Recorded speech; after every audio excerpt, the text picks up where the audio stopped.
¿Qué significa ser realmente un verdadero cristiano? ¿Cómo podemos nosotros diferenciar a quienes verdaderamente pertenecen al pueblo de Dios de aquellos que solamente tienen una apariencia de piedad?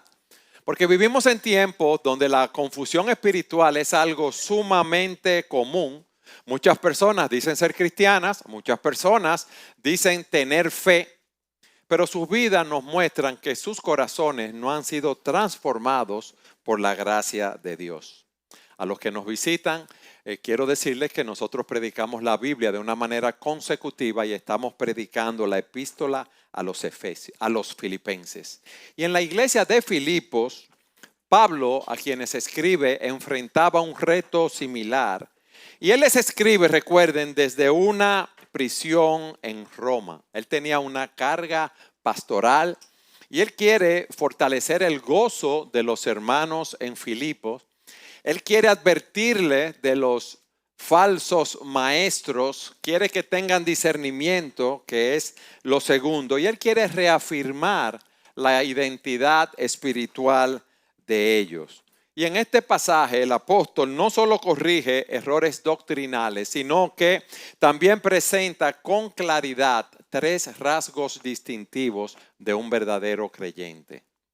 Vayan conmigo, por favor, a Filipenses capítulo 3 y vamos a leer de los versículos 1 al 3. Dice así la palabra de Dios. Por lo demás, hermanos míos, regocíjense en el Señor. A mí no me es molesto escribirles otra vez lo mismo y para ustedes es motivo de seguridad.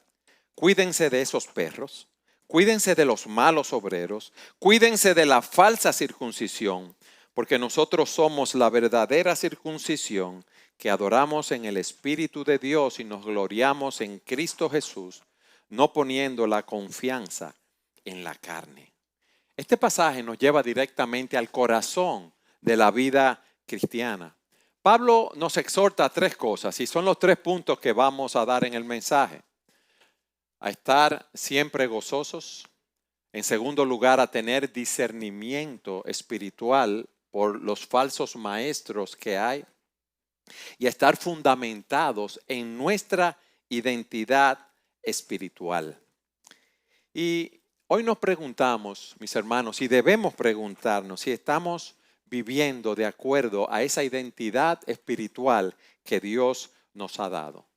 O nosotros tenemos nuestra fe fundamentada en rituales vacíos, en emociones pasajeras o esfuerzos personales que creemos que nos van a salvar, pero no nos pueden salvar. Y lo primero que vemos en este texto es lo que nos dice el versículo 1. Cómo los verdaderos creyentes nos gozamos en el Señor. Fíjense lo que Pablo dice. Por lo demás, hermanos míos, regocíjense en el Señor. Pablo en los versículos anteriores ha hablado sobre la unidad, la humildad, la obediencia. Nos presentó el ejemplo de Timoteo, de Epafrodito, como vimos en nuestro último mensaje, como ejemplos de servicio cristiano. Y él ahora le dice, por lo demás, hermanos míos, él ahora nos está llevando de esas exhortaciones prácticas hacia una advertencia doctrinal muy importante. Y fíjense cómo él los llama, hermanos míos. A veces uno dice la frase hermanos míos y la da por sentado. Pero ¿sabes lo que significa hermanos? Que tenemos un mismo Padre espiritual. Que hemos sido adoptados por Dios en Cristo. Y somos una familia de la fe. Y Él le da entonces un mandato. Regocíjense en el Señor. Y esto no es un consejo, Esto es un mandato que Él nos está dando porque ese verbo está en modo imperativo. Es una orden continua de regocijarnos en todo tiempo y en todo momento en el Señor. En Él es que nosotros debemos regocijarnos. ¿Y por qué yo quiero detenerme un poco aquí en este punto? Porque para nosotros, cuando las cosas están bien, cuando hay salud, cuando no hay enfermedad, cuando no hay problemas familiares, cuando no hay problemas económicos, cuando no hay problemas relacionales, estamos felices. Felices de la vida, todo está yendo bien.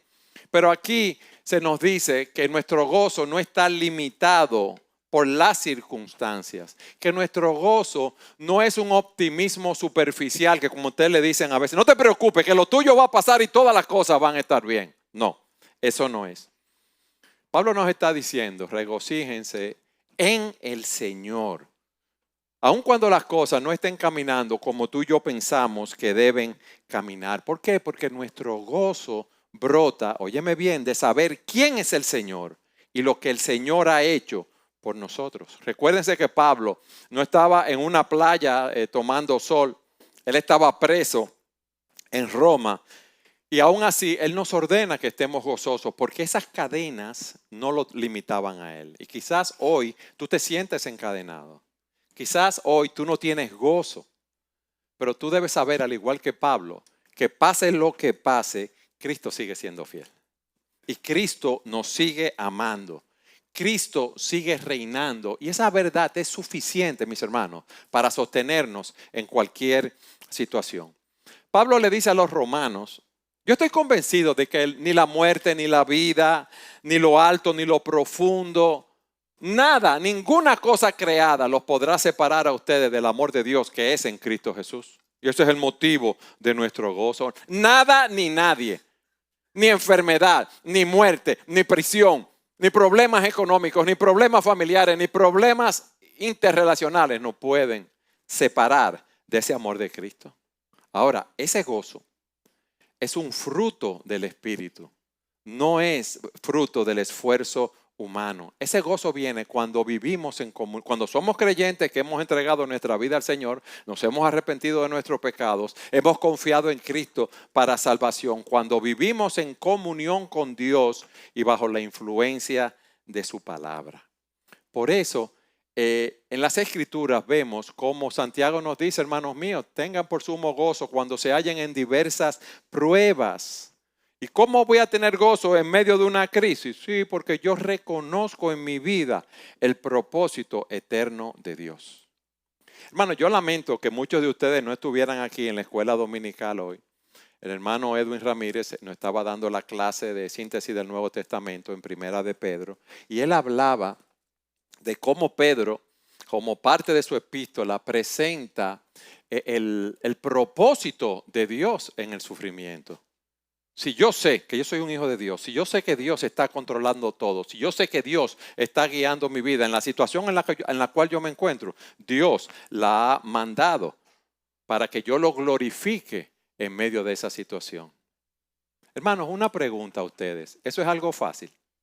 Para nada. No es nada fácil, pero es una verdad espiritual y es algo sobrenatural que produce el Espíritu de Dios. Miren, en la Escritura hay un ejemplo que ustedes conocen del profeta Habacuc. A él se le dice que Judá va a ser invadida por los caldeos, un pueblo violento, que iba a venir destrucción, que iba a venir hambre, que iban a ser llevados al exilio. Y en medio de esa destrucción total que viene, dice Habacuc lo siguiente: aunque la higuera no eche brotes ni haya fruto en las vides, aunque falte el producto del olivo y los campos no produzcan alimento, aunque falten las ovejas del redil y no haya vaca en los establos, ¿qué dice él? Me voy a morir, estoy deprimido, ya no puedo seguir. Señores, Dios le dice, ustedes van a perder el sustento, el trabajo, la vida, la seguridad, van a ser llevados al exilio. Y en medio de esa situación, él dice, en medio de todo esto, yo me alegraré en el Señor. Me voy a regocijar en el Dios de mi salvación. Y esos ejemplos están aquí para que nosotros veamos que es posible que aunque todo falle a nuestro alrededor, nosotros podemos estar gozosos. ¿Por qué? Porque yo soy un hijo de Dios, como decía al principio. Yo no soy un esclavo, yo no sé por qué, o sea, no tengo que tener temor, no tengo que tener inseguridad. Y yo quiero que tú hagas una reflexión. ¿Dónde está tu gozo? ¿Dónde tú estás buscando tu gozo? ¿En ese aumento de salario? ¿En ese aumento de posición? ¿Tu gozo está en tener las cosas que has planificado cuando las cosas te salen bien? Mis hermanos, este mundo es frágil y es pasajero. Dice la Escritura que como las chispas vuelan al aire, así nace el hombre para la aflicción. El Señor nos dice que en este mundo vamos a tener aflicción, pero hay algo, que Jesucristo es el mismo ayer, hoy y por los siglos. Y Él no cambia y nos ha dado su promesa. Y hay algo hermoso que nosotros debemos saber. Hermano, el gozo verdadero no ignora el dolor, lo atraviesa con fe. Te lo voy a repetir. El gozo verdadero no ignora el dolor, lo atraviesa con la fe. Señor, yo no entiendo lo que me está pasando. Yo no entiendo por qué ha venido esto a mi vida. Pero tú eres el Señor soberano y yo te alabo, no importa lo que venga a mi vida. Hermanos, aquí hay un punto interesante y con esto concluyo este primer punto. Nosotros continuamente tenemos un diálogo interno en nuestros corazones. Yo lo he dicho en otros momentos. A ustedes no le han dicho, pues, tú estás hablando solo porque la gente, tú estás loco porque nos ven articulando palabras sin decir nada. Entonces, en ese diálogo interno, tú tienes que hablarle a tu corazón, a tu alma, a tu mente con la palabra de Dios. Recordarle que Cristo sigue siendo tu Salvador, tu refugio y la herencia que nosotros tenemos en los cielos. Esa es la raíz del gozo que permanece. Pero ahí mismo, en ese versículo 1, Pablo nos habla luego de la importancia de la enseñanza bíblica. Miren lo que nos dice en esa parte del versículo 1. A mí no me es molesto escribirles otra vez lo mismo y para ustedes es motivo de seguridad. Hermano, Pablo le dice, yo no me canso de predicarle la palabra, de decirle la palabra. Y en medio de un mundo que está cambiando, en medio de un mundo donde hay tantas teorías, tantas cosas nuevas, mis hermanos, nosotros debemos estar afianzados aquí en la palabra de Dios. Porque la repetición de la palabra de Dios nos protege del error y fortalece nuestra firmeza espiritual. Por eso él dice, esto es un motivo de seguridad. Porque cuando nosotros conocemos la palabra de Dios, cuando nosotros atesoramos la palabra de Dios, ya no somos como niños fluctuantes llevados por cualquier viento de doctrina. No. Estamos afianzados en nuestra verdad. Y hay una realidad, hermanos. Nosotros predicamos la palabra, predicamos de una manera expositiva, abrimos la Biblia frente a ustedes y se predica la palabra explicando lo que significa, más el contexto bíblico, el contexto teológico, el contexto histórico, porque hay diferentes tipos de hermanos en la iglesia y hay diferentes niveles de madurez. Y cuando a uno predica la palabra, en la medida que la iglesia va creciendo en madurez, uno va todavía profundizando cada vez más en la enseñanza que trae. Pero fíjense que hoy yo puedo predicar de este texto del gozo y tú estás con todo bien, te está yendo bien. Pero mañana tú te vas a acordar de lo que predicamos del gozo y vas a decir, wow, déjame aplicarlo a mi vida en este momento. Por eso él dice, yo no me voy a cansar de repetirle las mismas cosas. El peligro es que debiendo ya ser nosotros maestros en la escritura, seamos niños que todavía necesitamos la leche espiritual.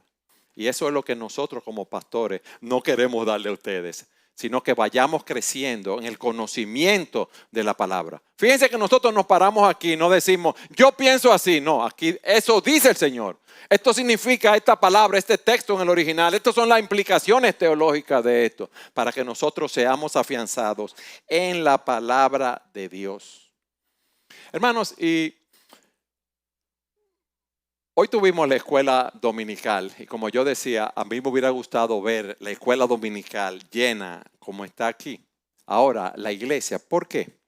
Porque alguien puede decir, bueno, yo conozco la primera epístola del apóstol Pedro, sí. Pero ahí hay muchos principios, ahí hay muchas verdades que continuamente Dios nos está mostrando y nos sirven en nuestras vidas espirituales. Ahora, Pablo viene diciendo todo eso para pasar al otro versículo, porque hay un peligro cuando nosotros no estamos afianzados en la palabra de Dios, cuando no queremos escucharla, cuando entendemos que venir y escuchar el mensaje del domingo en la mañana es suficiente, cuando no leemos la Biblia en nuestro tiempo devocional todos los días, cuando decidimos quizás no estar aquí en la escuela dominical para ser edificados en otra área. Y Pablo dice eso porque miren lo que hay en el segundo punto, porque nosotros debemos ejercitar el discernimiento. Fíjense, primer punto, debemos estar gozosos, eso es un mandato. Él dice, yo no me canso de repetirle lo mismo, la palabra de Dios, porque esto es un motivo de seguridad para ustedes. Pero miren por qué lo dice. Cuídense de esos perros, que suena fuerte eso, ¿verdad? De esos perros. Cuídense de los malos obreros, cuídense de la falsa circuncisión. Y es porque aparte de estar gozosos y cimentados en la palabra, nosotros debemos ejercer el discernimiento. Y aquí hay una triple advertencia contra los falsos maestros. Cuando en la palabra se repite 3 veces, en la Biblia una palabra, es porque Dios quiere que le prestemos atención. Y aquí dice, cuídense, cuídense, cuídense. Él nos está alertando y está alertando a los hermanos en Filipos de esas personas, como vamos a ver, que aparentaban piedad, pero estaban distorsionando el evangelio de Jesucristo. Está hablando de los judaizantes que afirmaban que la fe en Cristo no era suficiente y que había que obedecer la ley mosaica, específicamente la circuncisión para ser parte del pueblo de Dios. Y Pablo no los trata con suavidad. Fíjense las expresiones. Cuídense de los perros, cuídense de los malos obreros, cuídense de la falsa circuncisión. Y en otras epístolas él dice, cuídense de esos falsos hermanos, de los enemigos de la cruz de Cristo y de esos ministros de Satanás, de esos ministros del diablo.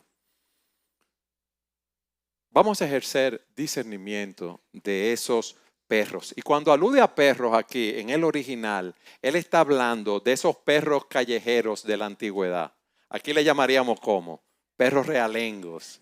Pero esos realengos eran impuros, eran agresivos, eran despreciables, andaban en manada y si tú te descuidabas te podían morder como pasa ahora, pero eran más agresivos. Entonces los judíos llamaban perros a los gentiles, a los que no eran judíos. Y aquí Pablo invierte el insulto y lo aplica a los judaizantes que estaban promoviendo un legalismo que estaba distorsionando el evangelio. Y él quiere desenmascarar la verdadera condición de esos hombres.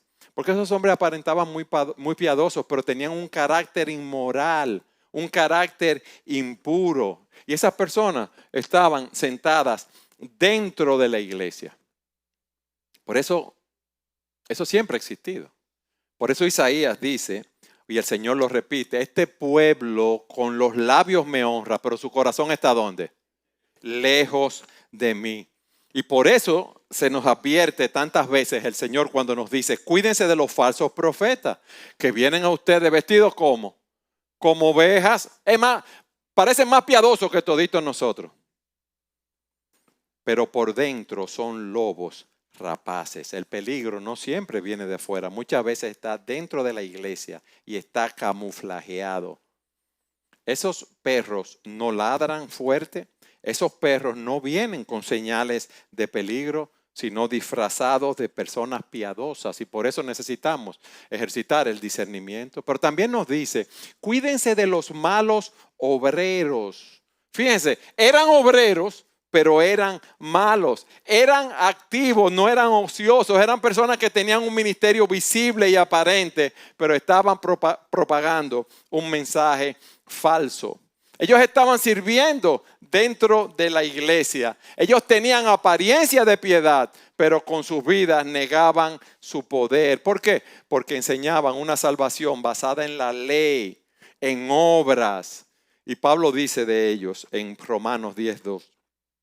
Yo testifico de ellos que ellos pueden tener un aparente celo por Dios.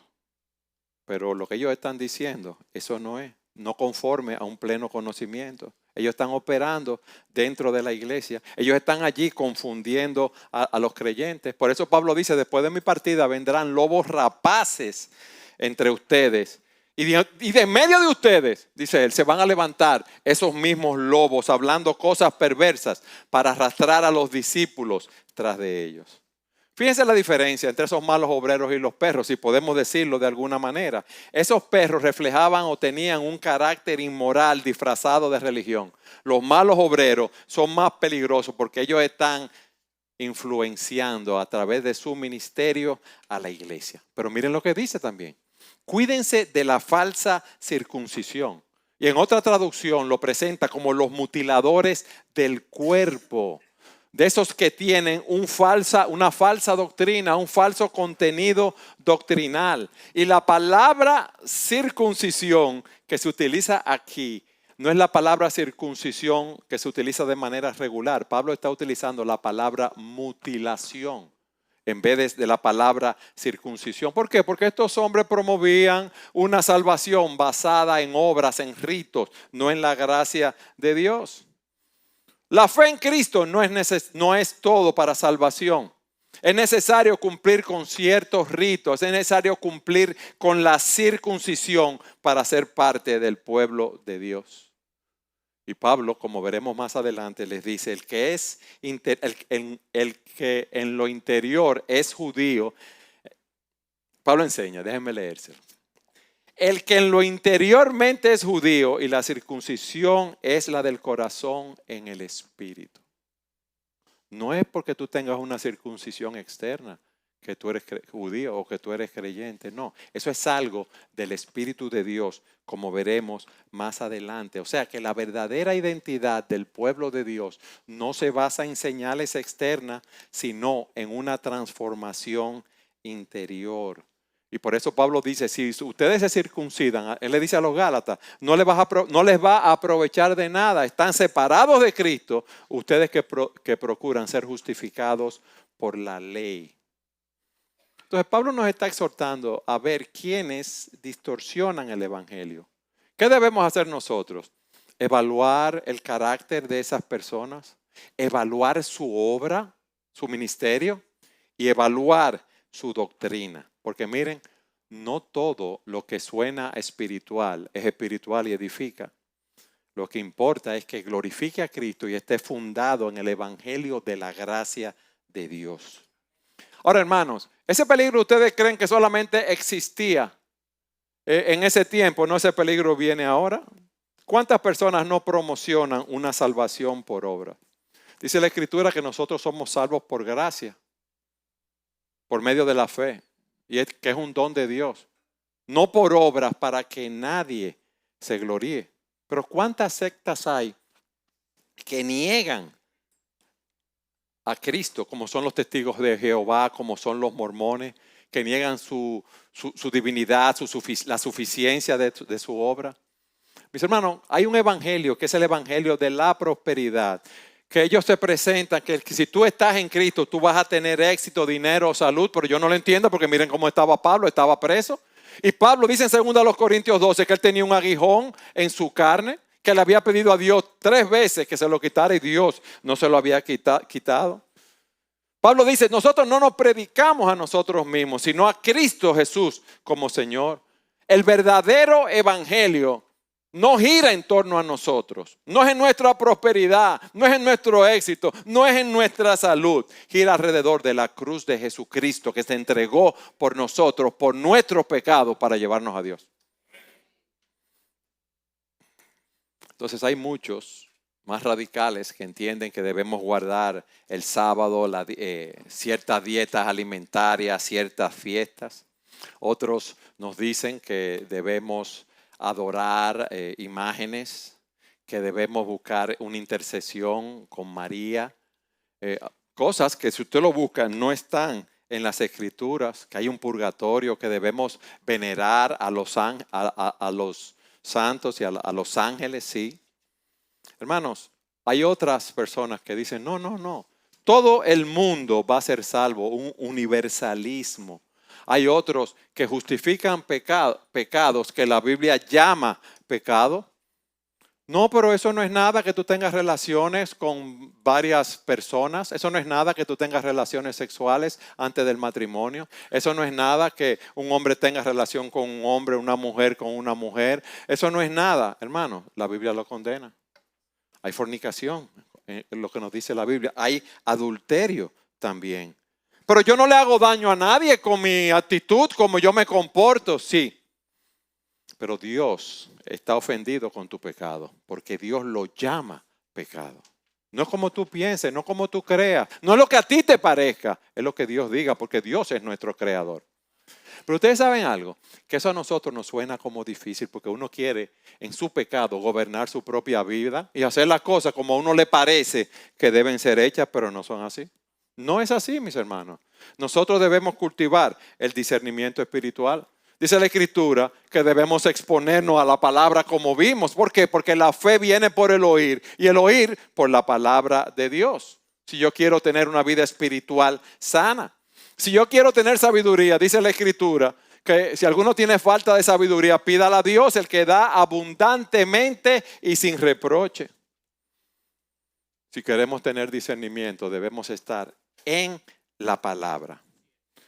Hermanos, repito, porque hay muchas personas confundidas. Hay camino que al hombre le parece derecho y es un camino de muerte. Óigame bien, es un camino de muerte. No todo lo que parece cristiano lo es. Por eso debemos preguntarnos, ¿esto exalta a Cristo? ¿Esa persona me está hablando del evangelio de la gracia o me está hablando de esfuerzos humanos? Eso conduce al arrepentimiento de mis pecados, me conduce a la obediencia. Nosotros estamos llamados a estar vigilantes por nosotros mismos y por hermanos que están a nuestro alrededor. Mis hermanos, ¿cuántas personas no se han apartado de la fe? ¿Cuántas personas no han sido confundidas estando sentadas en los bancos de la iglesia? Y eso lo vemos más ahora que tenemos acceso a las redes. En las redes hay todo tipo de cosas, hermanos. Y recuerden lo que dice la palabra. Satanás se viste como ángel de luz. Satanás no viene como lo pintan los muñequitos, con un manto rojo y 2 cachitos y tirando fuego con un tridente, no. Satanás viene, los ministros del maligno vienen como si fueran ángeles de luz, muy piadosos. Pablo nos ha advertido contra esos falsos maestros. Recuerden los 3 puntos del mensaje. Gozo lo primero. Lo segundo, discernimiento. Disciernan a esos falsos maestros. Y ahora nos habla de nuestra identidad. Nos dice que nosotros, los verdaderos creyentes, adoramos en el Espíritu de Dios. Vayan conmigo al versículo 3.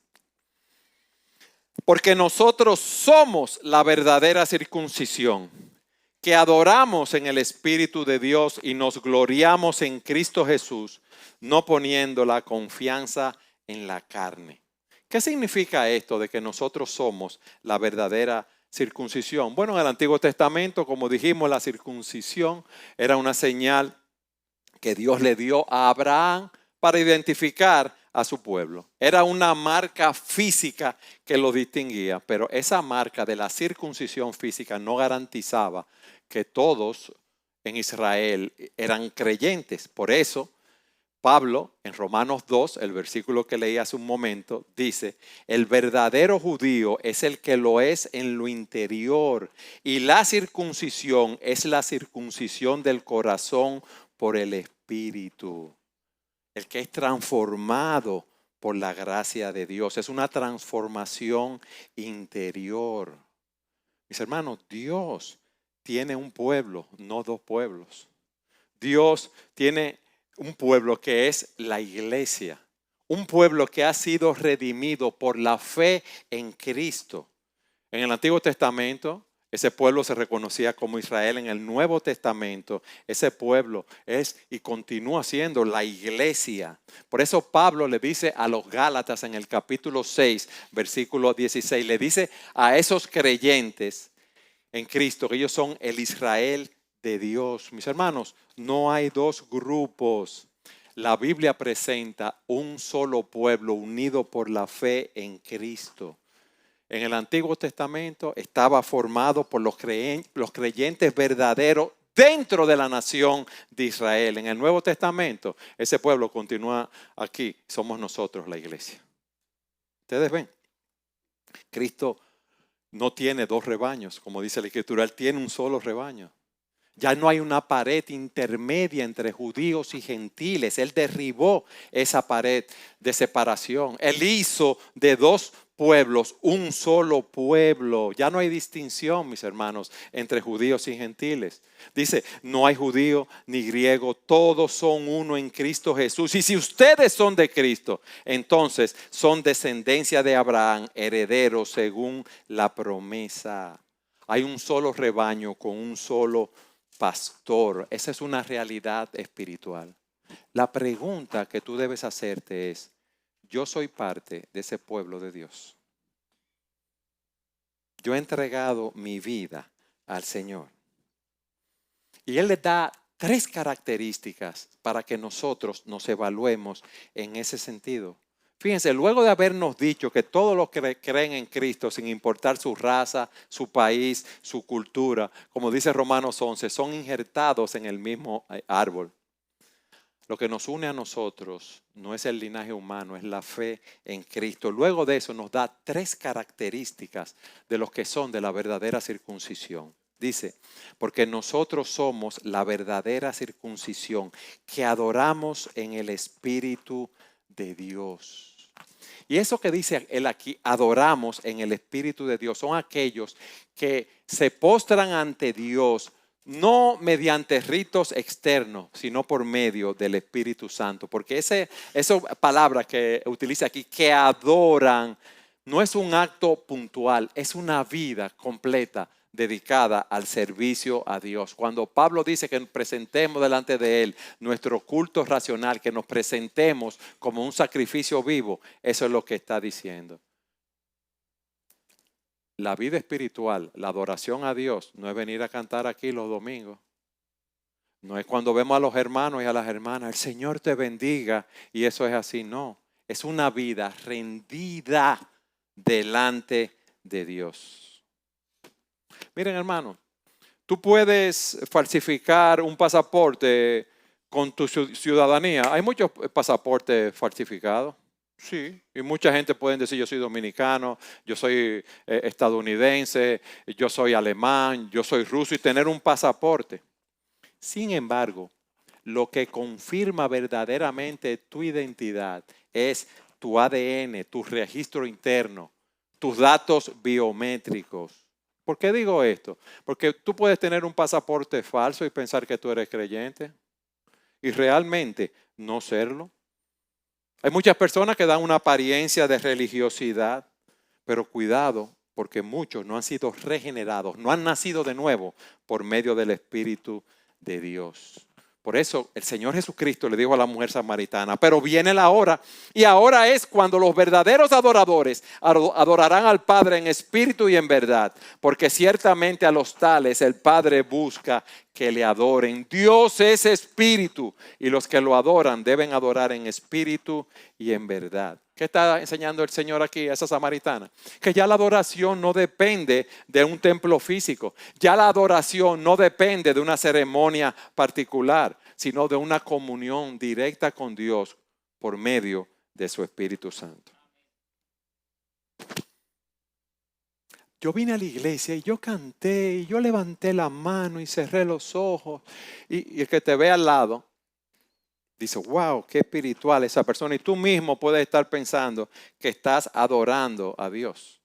Pero el punto es lo que yo dije. La verdadera adoración es presentarse como un sacrificio vivo delante del altar de Dios. Es una vida rendida a Dios. Es una vida 24/7 en la presencia de Dios. No es que yo estoy aquí en el culto cantando muy emocionado con mis ojitos cerrados y el lunes voy a mentir, voy a engañar, voy a dejar de pagar mis impuestos. Y entonces, ¿qué fruto es ese? La adoración genuina brota del Espíritu. Y mi pregunta es esta: ¿de dónde brota tu adoración a Dios? ¿De que tú estás como un sacrificio delante de la presencia de Él? ¿O que es una costumbre venir a la iglesia? Yo vine a la iglesia, levanto la mano y eso es lo que hago. Yo te voy a hacer otra pregunta. Tú adoras solo con los labios el domingo, pero vives desconectado de Dios el resto de la semana. Eso es algo que uno debe preguntarse. El verdadero creyente trata, porque no somos perfectos, no hemos sido glorificados, de adorar, alabar y glorificar a Dios en el trabajo, en el matrimonio, en la familia, en la iglesia, en lo público y en lo privado. Esa es la marca del pueblo de Dios, mis hermanos. Es una adoración espiritual, sincera y continua. Y esa adoración verdadera nos lleva a una segunda marca del verdadero creyente. Y es lo que él dice: nosotros nos gloriamos en Cristo Jesús. Gloriarse no es una emoción superficial. No es decir, ay, qué bueno es el Señor, yo te alabo, como yo decía al principio, cuando todo va bien. Sino que es una disposición continua que reconoce que toda nuestra salvación y esperanza están en Él y no en nosotros. Ese verbo gloriarse que se utiliza ahí en el original significa alegrarse profundamente en Él, hallar seguridad, hallar satisfacción, tener algo como motivo de orgullo. Por eso, regocijarte, gloriarte en Cristo, enorgullecerte de Cristo, sí. ¿Por qué? Porque yo no estoy presumiendo de nada propio en mí. Yo no estoy presumiendo de ninguna justicia en mí. Yo no estoy diciendo que mis obras son buenas. Yo no me estoy gloriando en mi pasado. Yo no me estoy gloriando en mis logros, sino que yo estoy exaltando con gozo la cruz de mi Señor Jesucristo. ¿Por qué? Porque el cristiano que hace eso es aquel que ha sido humillado por el Evangelio y ha aprendido que solo Jesucristo es digno de honra. Por eso Pablo dice, yo me glorío en Jesucristo, yo no me glorío en la carne. Y dice él, pero jamás acontezca que yo me gloríe sino en la cruz de nuestro Señor Jesucristo. Él está rechazando cualquier jactancia humana. Y recuerden, como veremos más adelante, que Pablo había sido un fariseo, un fiel cumplidor de la ley, un hombre celoso de la ley, pero él no se está gloriando en su capacitación, en su pasado, en su linaje. Solamente se está gloriando en la cruz de Cristo. Cuando él estuvo con los corintios, él le dice a los corintios, nada me propuse saber entre ustedes, excepto a Jesucristo y este crucificado. ¿Ustedes saben por qué, hermano?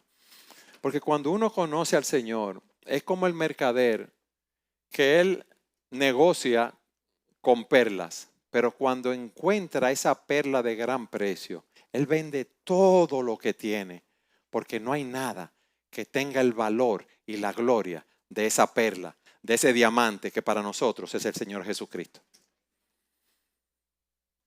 Y por eso Pablo lo dejó todo para seguir al Señor. Por eso Zaqueo, que era un publicano, que era un extorsionador con los impuestos, que abusaba del pueblo, cuando conoció al Señor, ¿qué dijo? Señor, a todo el que robé yo solo voy a devolver cuadruplicado. ¿Por qué? Porque había encontrado algo verdaderamente valioso. Hermano, ¿qué tanto nos estamos gloriando nosotros en Jesucristo?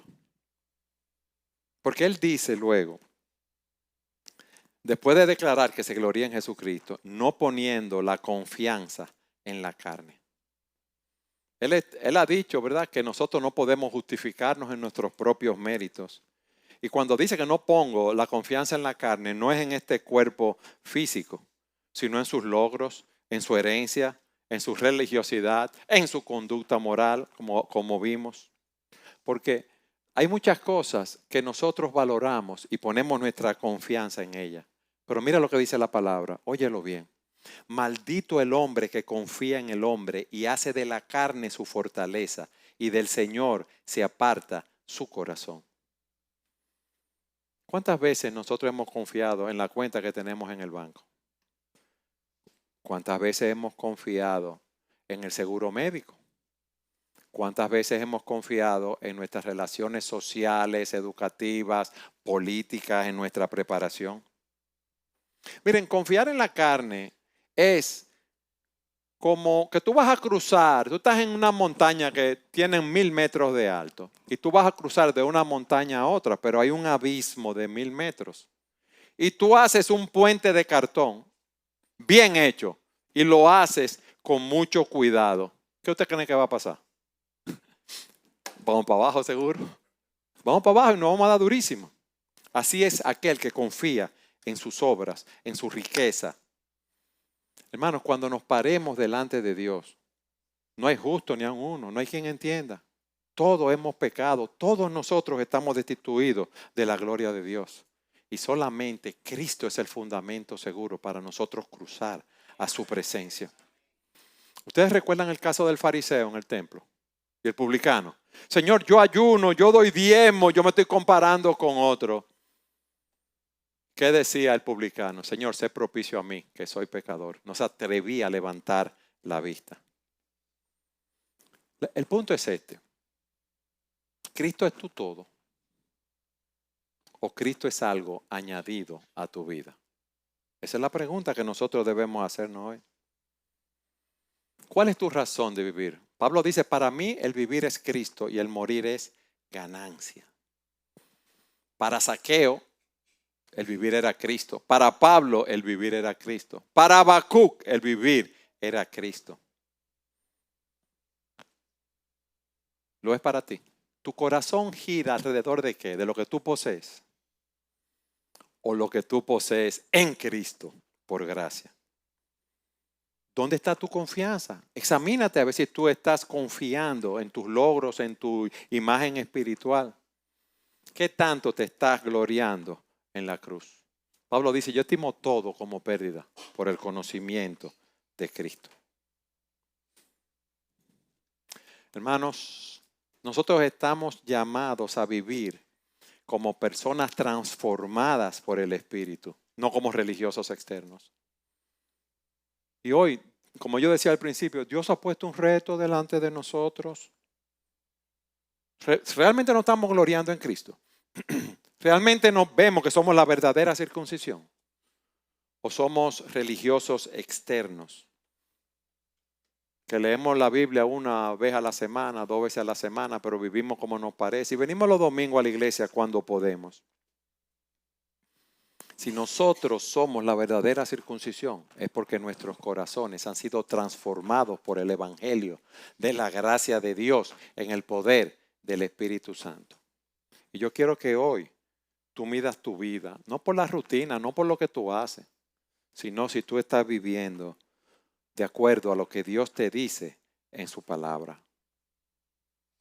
¿Cómo está tu devoción a Dios? Ustedes saben que cuando uno empieza a entrenar líderes o cuando uno hace una visita pastoral para ver cómo están los hermanos, después que uno saluda y cumple con el protocolo que uno siempre sigue, ¿verdad? Es social, saber cómo están los otros, cómo está su salud. La primera pregunta que nosotros hacemos es, ¿cómo está tu vida espiritual? ¿Tú realmente tienes una verdadera comunión con Dios? Dios te está hablando a través de su palabra cada día. Tú estás orando al Señor. ¿Qué te dice el Señor a ti? ¿Qué cosas tú estás cambiando? ¿Qué frutos de arrepentimiento tú estás dando? Pues, hermanos, nosotros debemos vivir con autenticidad delante de Dios. Y eso es lo que Dios quiere de nosotros. Yo esta mañana veía un salmo, y es el Salmo 84, cuando el salmista dice, cuán amables son tus moradas, oh Señor de los ejércitos. Mi alma anhela y aún desea con ansias los atrios del Señor. Mi corazón y mi carne cantan con gozo al Dios vivo. Ese es el anhelo que debe estar en nuestros corazones. Si hemos recibido esa circuncisión de corazón por el Espíritu, no por la letra. Ese deseo genuino, mis hermanos, de adorar a Dios, ese es el deseo genuino de estar en su presencia, ese deseo genuino de conocer su palabra cada día más. Por eso a nosotros como pastores nos entristece tanto lo que decía de la escuela dominical. Wow, una alimentación sólida, buena, y quizás tú prefieras quedarte durmiendo porque anoche te acostaste tarde viendo televisión. Pero te despiertas todos los días temprano para ir al trabajo y está en el trabajo a las 8, a las 7, a la hora que tenga que ser. Y si te invitan a un cumpleaños, estás a la hora en el cumpleaños, pero tu cita con Dios no puede ser. 3 marcas que identifican a un verdadero creyente. Hermanos, Si hemos sido regenerados por el Espíritu de Dios, estamos llamados a vivir con gozo, como hemos visto. Estamos llamados a discernir el error y a descansar en la gracia de Dios, reflejando que somos el verdadero pueblo de Dios. Y el reto es este. Quiere el Señor que nosotros vivamos, no como aquellos que aparentan piedad, sino como aquellos que conocen a su Dios, que aman a su Dios y siguen a Jesucristo con sinceridad de corazón. Que podamos decir como Pablo, lo que antes para mí tenía valor, ya no lo tiene. Ahora todo eso para mí es basura, a fin de ganar a Cristo, porque yo he encontrado la perla de gran precio. Si tú estás aquí y no conoces al Señor, yo quiero que tú hagas una reflexión. A la luz de lo que hemos visto, ¿dónde está tu confianza? ¿En los rituales? ¿En tus méritos? ¿En tus apariencias? Solo hay un nombre dado a los hombres bajo el cual podemos ser salvos, y es el nombre de Jesús. Y hoy es el día apropiado para ir a su presencia. Porque el Señor dice, venid a mí todos los que estén cansados y cargados, y yo los haré descansar. Y ese es el descanso que todos nosotros necesitamos en este día.